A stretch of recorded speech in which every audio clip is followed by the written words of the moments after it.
IAS study centre में आप लोगों का स्वागत है।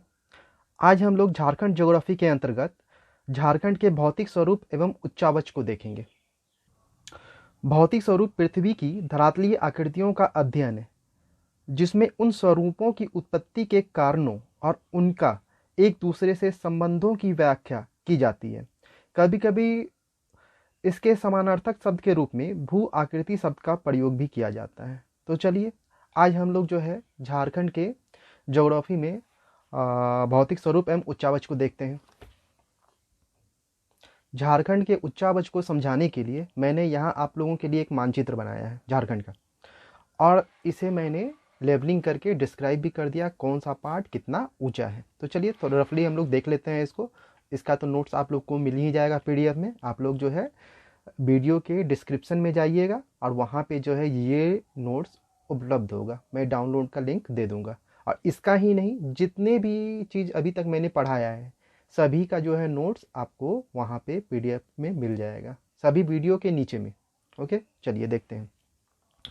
सबसे पहले हम लोग देखते हैं पाट प्रदेश। ये पाट प्रदेश है ब्लैक कलर में, ये दो पाट प्रदेश है, ठीक है। अब पाट प्रदेश के अंतर्गत जो है रांची के पश्चिमी हिस्से से लेकर पलामू जिले के दक्षिणी हिस्से तक का क्षेत्र आता है, जो कि 3000 फीट से ऊपर की ओर होता है। अब अगला हम लोग पढ़ते हैं 2000 से 3000 फीट के बीच में जो भी एरिया है, ये वाला एरिया, ये इसके अंतर्गत रांची का पठार व हजारीबाग का पठार आता है। अगला जो है आपका ये जोन 1000 से 2000 फीट, देखते हैं कहाँ पे है। झारखंड का लगभग आधा भाग आपका जो है 1000 से 2000 फीट के अंतर्गत आता है, जिसके अंतर्गत हजारीबाग पठार, कोलाहन पठार, पूर्वी रांची पठार, कोडरमा पठार, पंच परगना पठार, पोड़ाहाट व दालमा पठार आते हैं। अगला हम लोग बढ़ते हैं ये रेड जोन की ओर, जो रेड से कलर किया हुआ है। ये जो है 500 से 100 फीट के बीच का क्षेत्र है, जिसके अंतर्गत जो है राजमहल ट्रैप, उत्तर कोयल बेसिन, स्वर्ण रेखा नदी घाटी, पूर्वी दामोदर घाटी आते हैं। अब ये जो ब्लू कलर से मैंने डॉट डॉट किया है, ये सारे पोर्शन यहाँ से लेके यहाँ तक, ये सारे जो है 250 से 500 फीट के अंतर्गत आते हैं। इसमें जो है राजमहल का उत्तरी तथा पूर्वी भाग आता है, स्वर्ण रेखा का दक्षिणी पूर्वी भाग आता है। ये क्लियर हो गया, ये भी हो गया, ये हो गया, ब्लैक हो गए, ये भी हो गया। अब बच रहे हैं ये ग्रीन वाले पार्ट। तो ग्रीन वाले पार्ट जो है 200 फीट से नीचे के क्षेत्र हैं। इसके अंतर्गत जो है गंगा तथा सोन घाटी के क्षेत्र आते हैं। झारखंड के उच्चावच के अंतर्गत बस इतना ही है, इतना ही पढ़ना है। अब हम लोग जो है इससे आगे इसके भौतिक प्रदेश की ओर बढ़ते हैं। अब हम लोग जो है झारखंड के भौतिक प्रदेश के बारे में देखते हैं। तो इससे पहले हम लोग इसको थोड़ा सा डिस्क्राइब कर लेते हैं, उसके बाद हम लोग मैप पे आएंगे। झारखंड के धरातलीय स्वरूप के निर्माण में छोटा नागपुर पठारी क्षेत्र का सर्वप्रमुख योगदान है। यह पठार भारत के प्रायद्वीपीय पठार का उत्तरी पूर्वी भाग है। उत्तरी पूर्वी याद रखिएगा। झारखंड पठारी प्रदेश भू आकृतिक जटिलता एवं विविधता का प्रदेश है, जिसके भौतिक प्रदेशों का निर्धारण भू आकृतिक लक्षण, उच्चावच जो मैंने बता दिया है, भू आकृतिक लक्षण अभी हम लोग देखेंगे, ऊंचाई और समोच्च रेखा पर आधारित है। ये सारी चीज़ों को हम लोग देखेंगे। इसका सबसे उपयुक्त भौतिक विभाजन एसपी चटर्जी द्वारा दिया गया है। इन्होंने इसे 24 भौतिक भागों में बांटा है। डॉक्टर एसपी चटर्जी द्वारा 1949 में कलकत्ता जियोग्राफिकल रिव्यू नामक पत्रिका में उनके शोध प्रपत्र जो है विवरण पुस्तिका होती है, जिसका नाम था फिजियोग्राफिक इवोल्यूशन ऑफ छोटा नागपुर प्लेटू के माध्यम से व्यक्त किया था। इसी में उन्होंने झारखंड के 24 भौतिक भागों के बारे में बताया था। तब हम लोग मैप पे आते हैं। देखिए ये प्रदेश जो है शंख बेसिन का हो गया, उसके नीचे जो है उत्तर कोयल बेसिन है, उसके सटा हुआ निचला हजारीबाग का पठार है, और उससे नीचे उसके जो है दक्षिण में जो है ऊपरी हजारीबाग का पठार है। अब ये ऊपरी हजारीबाग का पठार के दक्षिण में जो है पाट प्रदेश आ जा रहा है। पाट प्रदेश के पूर्व में हम लोग देखते हैं तो दामोदर नदी बेसिन आ रहा है। दामोदर नदी बेसिन के नीचे रांची का पठार है और रांची के पठार के बगल में पंच परगना का मैदान है। ये सभी को हम लोग बारी बारी से डिस्क्राइब करेंगे, हर एक को अलग अलग अच्छी तरह से जानना होगा, ये 24 को। फिर ये जो ब्लैक मैंने यहाँ पे किया हुआ, ये दक्षिण कोयल बेसिन का क्षेत्र है। ये इसके नीचे जो है सिमडेगा का पठार आ रहा है, सिमडेगा के पठार के बगल में जो है पोड़ाहट आ रहा है, पोड़ाहट में ही दालमा भी शामिल है। अब इस दोनों के नीचे जो है चाईबासा का मैदान आ जाता है और इसके नीचे कोलाहन क्षेत्र है।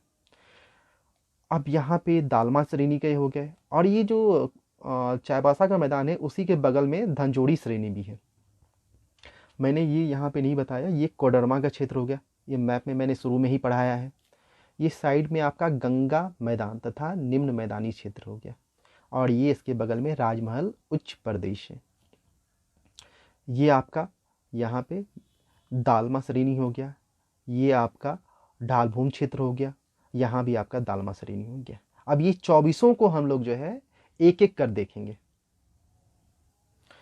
एसपी चटर्जी ने 24 भौतिक प्रदेशों में जो बांटा था उनके नाम हम लोग फिर से देखते हैं। पहला नंबर उत्तर कोयल बेसिन, दूसरा है पाट प्रदेश, तीसरा है रांची का पठार, चौथा है हजारीबाग पठार, पांचवा कोडरमा पठार, छठा राजमहल उच्च प्रदेश, सातवां दामोदर बेसिन, आठवां पंच परगना उच्च प्रदेश, नौवां पोड़ाहाट उच्च प्रदेश, दसवां ढालभूम प्रदेश, 11वां धनजोड़ी श्रेणी, 12वां कोलाहन उच्च भूमि, 13वां है सिरभूम मैदान, 14वां है सिमडेगा पठार, 15वां है डालमा श्रेणी, 16वां है चाईबासा मैदान, 17वां है सारंडा पहाड़ी प्रदेश, 18वां है दक्षिण कोयल बेसिन, 19 शंख बेसिन, 20 अजय घाटी, 21 विच्छेदित देवघर प्रदेश, 22 चतरा पठार, 23 छतरपुर मैदान, 24वां उत्तरी का घाट। अब ये 24 को हम लोग आज देखेंगे। आज तो ये 24 क्लियर नहीं हो पाएगा, आज जहाँ तक संभव हो हम लोग करेंगे, नेक्स्ट क्लास में इसे खत्म करेंगे। यानी एक दिन का ये क्लास नहीं है, कल भी यही क्लास जारी रहेगा। तो चलिए स्टार्ट करते हैं हम लोग पहला नंबर से। पहला नंबर है उत्तरी कोयल बेसिन। इसका विस्तार पलामू एवं गढ़वा जिले में है। कठोरता में अंतर के कारण संपूर्ण क्षेत्र बहुत अधिक विच्छेदित हुआ है। इसके उत्तरी पश्चिमी हिस्से में विंध्यन चट्टानें तथा दक्षिणी हिस्से में ग्रेनाइट चट्टानें मिलती हैं। सोन, उत्तरी कोयल, अमानत, गोगड़ा एवं कनकन इस क्षेत्र के प्रमुख नदियां हैं। क्षेत्र की औसत ऊंचाई 400 मीटर है और इसकी ढाल दक्षिण से उत्तर की ओर है। अब आगे हम लोग जो है पाट प्रदेश की ओर बढ़ते हैं। दूसरा नंबर छोटा नागपुर प्रदेश का सर्वोच्च प्रदेश है, जिसकी औसत ऊंचाई 1000 से 1200 मीटर है। एक चीज़ और इसमें बताना चाहता हूँ मैं, इसमें नहीं मैंने लिखा है, छोटा नागपुर पठार की औसत ऊंचाई जो है 760 मीटर है, 760 मीटर। एक चीज़ और, छोटा नागपुर पठार की सबसे ऊंची चोटी जो है सम्मेद शिखर उसका नाम है। मैं इसे लिख दूंगा बाद में कहीं पे, मैं लिख के आप लोगों के लिए डाल दूंगा। सब छोटा, मगर ध्यान से सुनिए, छोटा नागपुर पठार की सबसे ऊंची चोटी सम्मेद शिखर है जो पारसनाथ है। उसकी ऊंचाई 1365 1365 मीटर है और यह झारखंड की सबसे ऊंची चोटी है। चलिए आगे हम लोग देखते हैं। इसका निर्माण दक्कन लावा पठार के समय निकले लावा के निक्षेप से हुआ है। इसकी शीर्ष सपाट है। ये जो पठार है इसका जो ऊपर का पोर्शन है वो जो है सपाट है, प्लेन है, जिस पर अपर्दन के कारण मेसा और बूटी का निर्माण हुआ। अब ये मेसा और बूटी होता क्या है तो इसे हम लोग देखते हैं। मेसा जो है पठार के ऊपर समतल धरातल होता है जो बहुत यानी कई किलोमीटर तक फैला होता है, मेसा। अब बूटी इसी का छोटा रूप है। यह भी पठार होगा, इसके ऊपर भी समतल होंगे लेकिन यह छोटा सा होगा। इसके बहुत सारे उदाहरण रांची में आपको देखने के मिल जाएंगे। आप लोग चले जाइए बूटी मोड़, वहाँ पे आप लोग को बहुत सारे बूटी मिल जाएंगे। और इसे, ये दोनों चीज़ को हम लोग ज्योग्राफी में, मेन ज्योग्राफी जब हम लोग पढ़ेंगे तो उसमें क्लियर करेंगे अच्छी तरह से। तो चलिए, प्रारंभिक टर्टरी काल में लावा के ढकने से 300 मीटर की ऊंचाई बढ़ी, जबकि मध्यवर्ती टर्टरी काल में अल्पाइन संचरण के कारण इसकी कुल ऊंचाई 600 मीटर से ज़्यादा बढ़ी। संपूर्ण पाट प्रदेश पर अपक्षालन यानी कि लीचिंग जिसके कारण लेटेराइट मिट्टी का निर्माण हुआ। ये सब याद रखिएगा, क्वेश्चन बनता है। पाट प्रदेश रांची पठार तथा हजारीबाग पठार के साथ खड़ा कगार बनाता है, जिसके कारण इस कगार के सहारे उतरने वाली नदियां, कगार होता है सीधा, यानी पहाड़ जहाँ पे खत्म होता है उसके सीधे नीचे की ओर वाली नदियां कगार, सॉरी फिर से देखते हैं हम लोग, जिसके कारण इस कगार के सहारे उतरने वाली नदियां कगाड़ी जलप्रपात का निर्माण करती है। संपूर्ण पाट प्रदेश अपकेंद्री प्रवाह प्रणाली रखता है। अपकेंद्री प्रवाह का तात्पर्य केंद्र से दूर भागना होता है, यानी एक प्रवाह प्रणाली उच्च भूमि से निकलकर भूमि के नीचे समानांतर बहेगी, तो उसे ही हम लोग जो है अपकेंद्री प्रवाह प्रणाली कहेंगे। इसे हम लोग जो है मेन ज्योग्राफी में अच्छी तरह से देखेंगे इसको भी। इसका मैदानी हिस्सा 24 का मैदान कहलाता है, ये सब याद रखिएगा। इसका मैदानी हिस्सा 24 का मैदान कहलाता है। पठारी क्षेत्र पर निम्नवर्ती अपर्दन के कारण संकीर्ण घाटियां बनी है।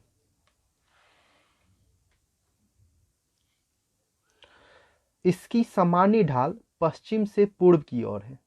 इसका सर्वोच्च हिस्सा पाट कहलाता है, जिसमें गणेशपुर पाट 1250 मीटर तथा नेतरहाट पाट 1260 मीटर तथा जनीरा पाट 1225 मीटर ऊंचा है। और इसमें मैंने कुछ जो है मिसलेनियस भी लिखा है, वो भी आप लोग देख लीजिए। पाट क्षेत्र की आकृति त्रिभुजाकार है। इसका शीर्ष दक्षिण में तथा आधार उत्तर में है। इस क्षेत्र का ऊपरी भाग टांड तथा निचला भाग दोन कहलाता है। अब ये टांड और दोन होता क्या है, तो टांड मतलब जो है नीचे का जमीन का होता है और दोन मतलब ऊंचा जमीन होता है। इसे भी हम लोग जो है मेन ज्योग्राफी जब पढ़ेंगे तब समझेंगे अच्छी तरह से। पाट क्षेत्र की समुद्र तल से औसत ऊंचाई 900 मीटर है। पाट क्षेत्र की प्रमुख पहाड़ियां सानू एवं सारऊ पहाड़ी है। पाट क्षेत्र उत्तरी कोयल, शंख आदि नदियों का उद्गम स्थल भी है, याद रखिएगा। पाट क्षेत्र उत्तरी कोयल, शंख आदि नदियों का उद्गम स्थल भी है। तस्त्रीनुमा बाड़वे का मैदान पाट क्षेत्र का ही हिस्सा है। इस क्षेत्र की तुलना दक्षिण पठार की मेसा आकृति से की जाती है। इस क्षेत्र में डक्कन लावा के अवशेष पाए जाते हैं। अब हम लोग आगे बढ़ते हैं तीसरे नंबर पे, हजारीबाग का पठार। समुद्र तल से औसत ऊंचाई 600 मीटर, ये ऊपरी हजारीबाग का मैंने बताया। यह पाट प्रदेश तथा रांची पठार के उत्तर में स्थित है तथा दामोदर भ्रंश द्वारा अलग होता है। ये जो हजारीबाग का पठार है ना, वो दामोदर भ्रंश से जो है रांची पठार से अलग होता है।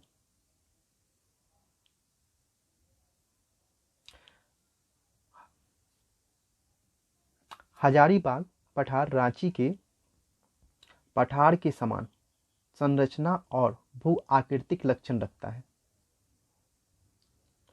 यह ग्रेनाइट, नीस, शिस्ट का बना होता है तथा इसकी सतह पर पहाड़ियों के साथ उर्मिल मैदान विस्तृत है। हजारीबाग शहर 7 पहाड़ियों से घिरा है। इसके दो भाग, उच्च हजारीबाग पठार और निचला हजारीबाग पठार।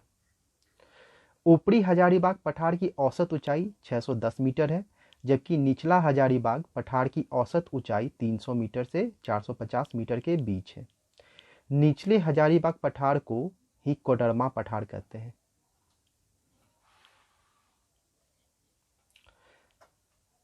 हजारीबाग पठार के चारों ओर विच्छेदित कगार मिलते हैं जो जलप्रपातों का निर्माण करते हैं। विच्छेदित कगार वो हो गया, कगार क्या बताए थे, यानी कोई भी पहाड़ का अंतिम भाग जिसके बाद सीधे नीचे यानी खड्डा हो, तो विच्छेदित अलग अलग पहाड़ के टुकड़े हैं जहाँ पे जलप्रपातों का निर्माण हुआ है।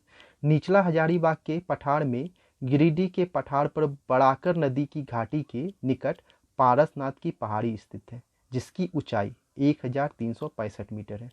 यह पठार अत्यंत कठोर पायरोक्सी ग्रेनाइट से निर्मित है। अब हम लोग अगला चलते हैं, रांची का पठार झारखंड का सबसे बड़ा पठारी क्षेत्र है, जिसका विस्तार 4500 स्क्वायर माइल में है। इसकी औसत ऊंचाई 650 से 700 मीटर है। इसकी संरचना ग्रेनाइट, नीस नीस और सिस्ट की है। यह उच्च विच्छेदित पठार है जिस पर ऊबड़ खाबड़ भूमि, एकाकी पहाड़ियाँ, छोटी चट्टानी पहाड़ियाँ तथा नदी धाराओं के साथ संप्राय मैदान के रूप में है। इसका संपूर्ण स्थलाकृति पठारी है, लेकिन इसका धरातल पेनी प्लेन संप्रदाय मैदान की तरह उर्मिल धरातल रखता है। यहाँ पे पेनी प्लेन का जिक्र हुआ है, तो इरोजन के बाद जो समतल जमीन होती है ना, उसे ही हम लोग पेनी प्लेन कहते हैं। इसे भी हम लोग ज्योग्राफी में देखेंगे। आगे देखते हैं, जिस पर कठोर चट्टानों की पहाड़ियाँ मोनेडनॉक की तरह दिखती है। यहाँ मोनेडनॉक की बात आ रही है, तो मोनेडनॉक होती क्या है? तो यह जो है एक ऐसा पहाड़ है जिसके बारे में मैं बताता हूँ। मरुस्थलीय प्रदेशों में जब ग्रेनाइट और नीस जैसे दो कठोर चट्टान एवं मुलायम चट्टान दोनों समांतर पाया जाता है, उस स्थिति में पवन मुलायम चट्टान को उड़ा ले जाती है और मरुस्थलीय प्रदेश में कठोर चट्टान पिलर या टीले के रूप में दिखाई पड़ता है। उसे ही हम लोग मोनेडनॉक बोलते हैं। आगे हम पे बढ़ते हैं। इस पठारी क्षेत्र का उच्च भाग टाड और निचला भाग दोन कहलाता है। टाड और दोन मैंने पहले ही बता दिया। रांची पठार के पश्चिमी हिस्से पर स्थित पहाड़ियों से कई नदियां निकलती है जो विभिन्न दिशाओं में बहती है, इसलिए यह अपकेंद्री प्रवाह प्रतिरूप रखता है। अपकेंद्री मैंने पहले ही बता दिया है, अपने केंद्र से दूर की ओर भागेगी। इसके दक्षिणी भाग में मोड़दार संरचना के रूप में अवनति एंटीक्लाइन और अपनति अपक्लाइन पाई जाती है। इसके चारों तरफ विच्छेदी कगार है, जो विच्छेदित कगार मैंने पहले ही बता दिया, जो कगाड़ी जलप्रपात का निर्माण करती है। जैसे रांची पठार के दक्षिणी किनारे पर 17 मीटर, ये बहुत इंपॉर्टेंट है, फिर से देखिएगा। रांची पठार के दक्षिणी किनारे पर 17 मीटर ऊंचा पैरू घाघ जलप्रपात का निर्माण उत्तर कोयल नदी द्वारा, रांची के स्वर्णरेखा नदी पर 75 मीटर ऊंचा हुंडरू जलप्रपात, रांची के पूर्व कांची नदी पर 40 मीटर ऊंचा दसम फॉल, रांची पठार के पश्चिम में शंख नदी पर 60 मीटर ऊंचा सदनी जलप्रपात कगाड़ी जलप्रपात के उदाहरण है। ये सारे जो हैं कगाड़ी जलप्रपात के उदाहरण हैं। जबकि सहायक नदियों द्वारा बनने वाली जलप्रपातों में रजरप्पा 10 मीटर, जोना 26 मीटर जलप्रपात प्रमुख है। भेरा नदी जब दामोदर से गिरती है तब रजरप्पा जलप्रपात का निर्माण होता है, और जब गंगा जब राड़ू में गिरती है तो जोना का निर्माण होता है। अब हम लोग 5वें नंबर पे आते हैं, कोडरमा पठार। इसे निचला हजारीबाग पठार या चोपन कोडरमा गिरिडीह उप पठार कहते हैं। इसका विस्तार पश्चिम में बड़ाकर मुहाने जल विभाजन से पूर्व में किनी एवं अजय के उद्गम स्थल तक है। याद रखिएगा ये सब। उत्तरी सीमा पर राजौली पहाड़ी और दक्षिणी भाग में हजारीबाग पठार है। इसकी औसत ऊंचाई 400 मीटर है। इसका निर्माण धारवाड़ कालीन क्वार्ट्ज और शिष्ट चट्टानों से हुआ है। इसका पश्चिमी भाग ज्यादा उबड़ खाबड़ तथा उत्तरी भाग तीव्र कगाड़ वाला है। इसकी कठोर क्वार्टजाइट चट्टानें बहुत कम अपर्दित होने के कारण ऊंची पहाड़ियों के रूप में है, जबकि शिष्ट अत्यधिक अपर्दन के कारण निचली सतहों पर मिलती है। इसकी ढाल पूर्व की ओर है। अब इससे आगे जो है हम लोग कल करेंगे। कुछ मिसलेनियस क्वेश्चन हम लोग कर लेते हैं, मैं बताते जाऊंगा, आप लोग सुनते जाइए और उसे आप लोग नोट डाउन कर लीजिएगा बाद में। झारखंड की सबसे नूतन भौतिक संरचना राजमहल ट्रैप है। याद रखिएगा, मैं सिर्फ इसे बता रहा हूँ, आप सबको नोट डाउन करना है। ये सारे को नोट डाउन कीजिएगा, वन लाइनर है और ये आ सकता है एग्जाम में। फिर से, झारखंड की सबसे नूतन भौतिक संरचना राजमहल ट्रैप है।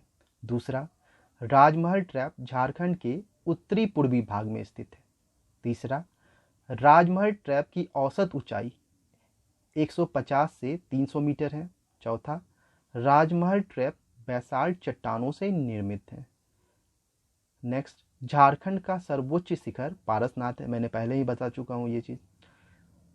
झारखंड के सर्वोच्च शिखर पारसनाथ की समुद्र तल से ऊंचाई 1365 मीटर है। नेक्स्ट, पारसनाथ की पहाड़ी गिरिडीह के पठार का हिस्सा है। नेक्स्ट, पारसनाथ पहाड़ी गिरिडीह जिला में अवस्थित है। नेक्स्ट, झारखंड की द्वितीय सर्वोच्च शिखर सर्वत पहाड़ी गढ़वा जिले में स्थित है। नेक्स्ट, सारंडा की पहाड़ी एवं वीर मित्रपुर की पहाड़ी सिंहभूम पठार के दक्षिण में स्थित है। ये सारे को आप लोगों को नोट डाउन करना है, आप लोग पॉज करके भी नोट डाउन कर सकते हैं। पोराहाट की पहाड़ी रांची पठार तथा सिंहभूम पठार के मध्य स्थित है। लोहरदगा की पहाड़ी रांची पठार के पश्चिम भाग में स्थित है। झारखंड में सर्वाधिक आर्कियन सेल समूह पाया जाता है। आज के लिए बस इतना ही। मैं कल चैप्टर इसको पढ़ा दूंगा, तब ये सारे का टेस्ट सीरीज एक साथ में डालूंगा।